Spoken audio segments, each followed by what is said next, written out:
Sebagai solusinya, kami ingin menampilkan interaktif HMI Based Control Learning Platform yang akan digunakan untuk mensimulasikan hasil algoritma PID ketika kita akan menjalankan algoritma tersebut untuk mengendalikan sebuah sistem. Untuk menemukan sistem ini, saya akan mendemokan tentang algoritma PID yang tentunya itu nanti juga bisa diimplementasikan untuk algoritma yang lain, misalkan fuzzy logic, adaptive control maupun machine learning based control.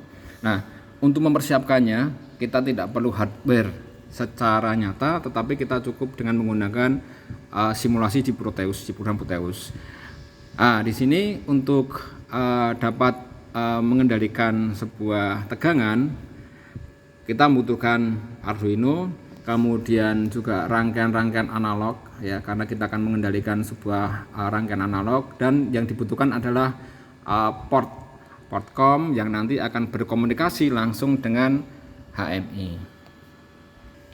Setelah kita siapkan rangkaian yang dibutuhkan, kita bisa apply simulasi di Proteus, kemudian kita beralih ke HMI-nya untuk melihat bagaimana proses dari algoritma PID ini berjalan.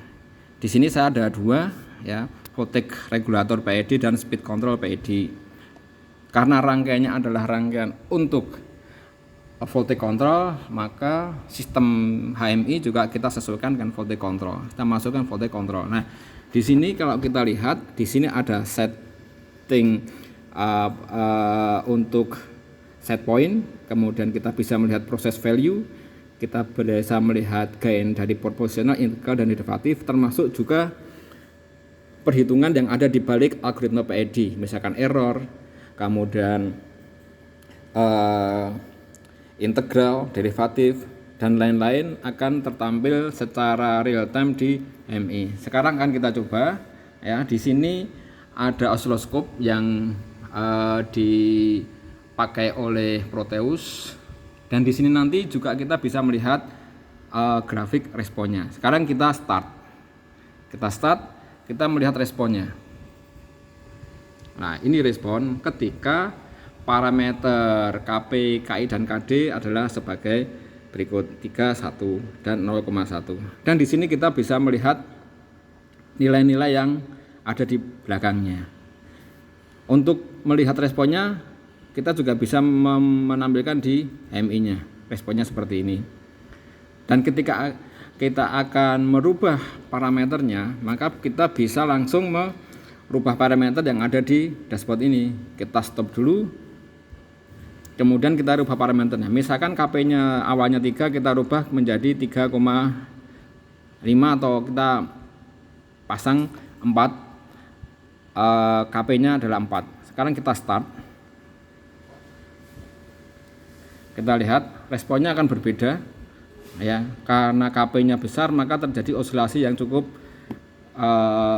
banyak dan overshoot yang relatif lebih tinggi, dan kita juga bisa melihat di hasilnya di layar di Proteus.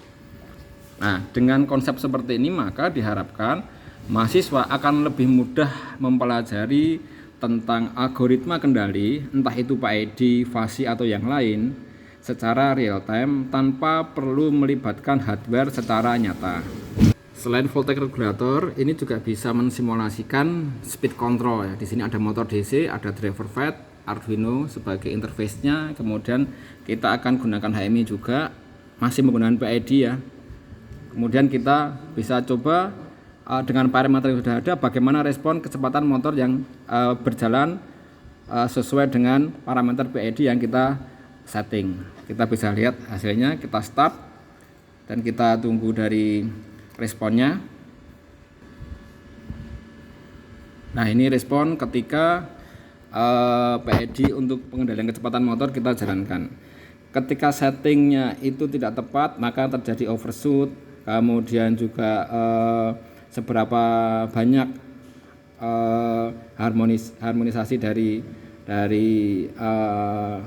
kontrolnya.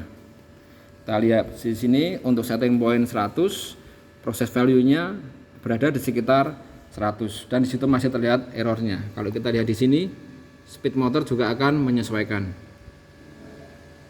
Oke. Dengan interaksi model seperti ini, maka kita juga akan bisa menampilkan sebuah kendali PID untuk pengendalian kecepatan putaran motor.